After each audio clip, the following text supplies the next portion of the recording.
Hi, it's Lauren. Welcome back to my craft room and Happy New Year. At the time this video is going to go up, it should be January 1st and we're in 2023.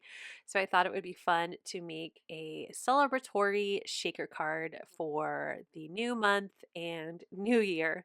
So I have a bunch of scrapbook.com exclusives. I have a sheet of Nina white cardstock. This is the ultra thick because I need to get some more of the regular Nina solar white cardstock. I'm also picking out some colors from my A2 Cools paper pad, and I'm going to be using this Honeycomb A2 cover plate. It's the first time I've used it, so I'm opening it up. And I'm going to use this to create my shaker card. So I'm going to cut out the white cardstock just so I can have an even frame so it matches the front of my shaker or the cover of my shaker. You don't have to do this. You could maybe use some stacking rectangle dies or, measure it out and cut it out yourself. But I wanted to do something easy. And that was just to die cut it with the cover plate. And then I will cut it out, the insides out. So I have just the frame. And then I will also use the honeycomb to cut out the top of my shaker, which will be that pretty teal color. So once all of those are cut out, you can see here I am trimming out the insides of this last piece of white cardstock. Because it's that ultra thick and I didn't use a shim, you can see some of the hexagons from the honeycomb didn't really want to come out. So I'm glad that I definitely am just using the frames for this. Otherwise I should have used a shim. So now I'm going to stack all four of these frames together. I'm going to use my wet glue with my fine point tip to do this because it's a very thin frame. And I'm just going to glue all four of these together. So I'm making sure the inside corners line up really well. Don't care quite as much about the outside if it's not super duper perfect because I can always trim that, but I want the inside to be matched up so it will go behind my cover without showing too much white. So now that all four are adhered together, I'm adding some glue to the top frame and just kind of dabbing it a little because I'm going to adhere my piece of acetate to this. And I didn't want glue to just like squish out everywhere, especially on the inside of my shaker frame, because then all of my shaker bits are going to stick to it. So once I have that on, I will just repeat the same exact thing, this time with my cover. And I will add a little bit of glue here and there around the different hexagons in this honeycomb die cut, so that way it will stay nice and snug onto that sheet of acetate that is now the cover of my shaker panel. So now that those are all done, I'm going to continue on with die cutting and I'm going to do my sentiment. I'm going to grab the rest of those or the other two colors from that Cools paper pad and I'm going to die cut a sentiment. This is the Celebration Party Sentiments die set and I chose the word party. It just seemed fun. Like you could use this for a celebration, New Year's, birthday. I just thought it was a good sentiment that I could use for anything right now. So I'm going to layer these together. You know how I like to do my drop shadows with my die cut sentiments. So I have it in this lighter blue as well as a soft purple. And I'm going to add adhesive behind my blue sentiment. I'm just following the cursive with my glue. And then I will attach that to the top of the very beautiful soft purple color. So again, I am gluing it a little off-centered and up, so there is a drop shadow to the bottom right of my blue. So I have those done. Let's move on to stamping. I have two different stamp sets. I have Christmas Friends and Christmas Carolers, and these are both photopolymer clear stamp sets, and they have matching dies, which is awesome. I love that the Carolers also has matching dies for the sentiments. That is my favorite. I love die cuts for sentiments. So I am going to just grab those the bear because he's my favorite from the Christmas Friends. And then I'm grabbing that kind of star snowflake banner from the carolers as well as their matching die. So I'm going to use my Misty here to help me stamp. I'm going to use Lawn Fawn's Crunchy Leaf ink pad to stamp my bear. This is a brown alcohol marker friendly ink, and then I grabbed Twilight from VersaFine and I went ahead and stamped these twice to make sure that they had nice clean images.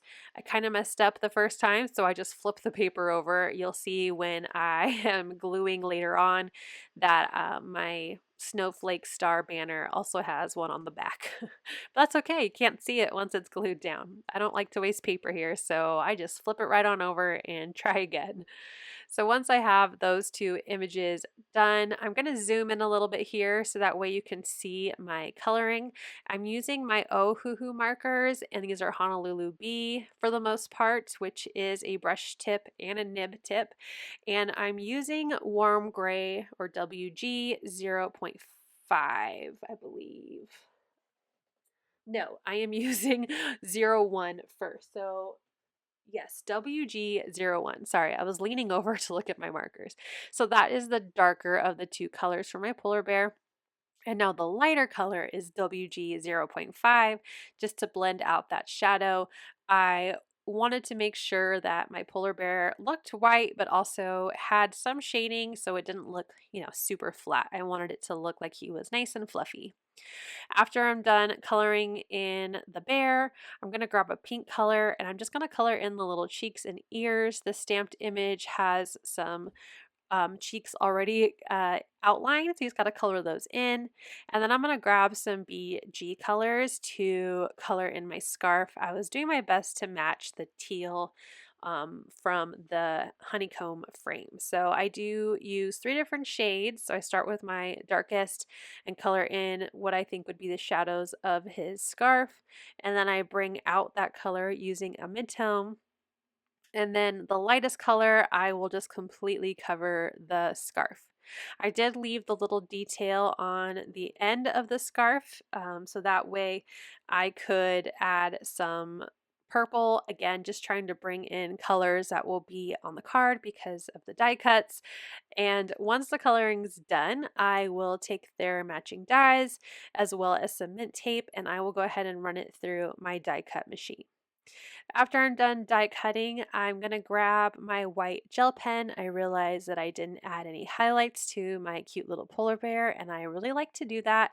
Now my polar bear is obviously white, so I just add some highlights to his scarf and his cheeks, just so I have a little bit of highlight, but you wouldn't see very much of it if I did it on his fur. So just trying to add some highlights to the actual color on my image.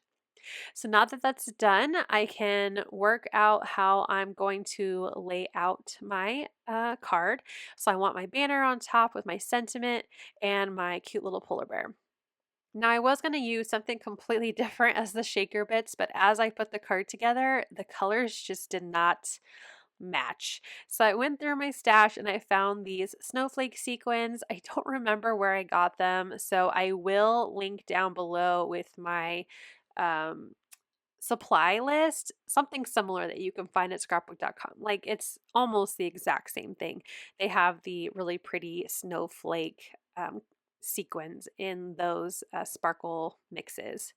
So I have my shaker ready. So I have my bits inside of my panel. I keep finding little snowflakes here and there, so I'm throwing them into the panel, and I'm going to add glue just to the frame, that white frame.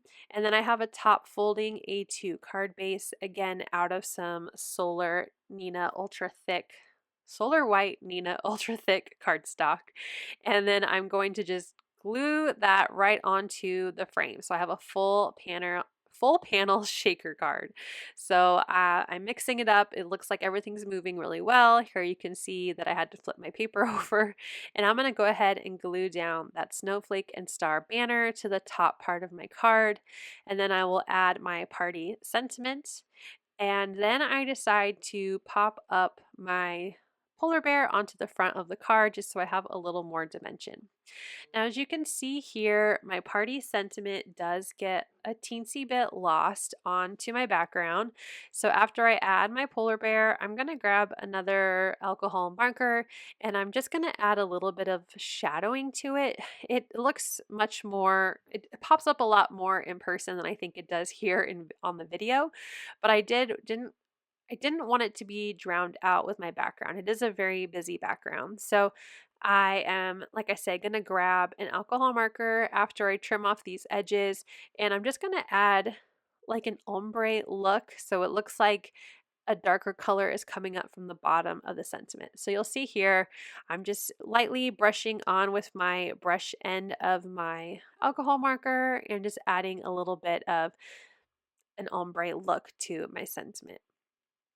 So now that the card is completely put together after this, I did want to add a little bit more purple. I just thought more purple would make this card, I don't know, make it better. Team purple here, I guess.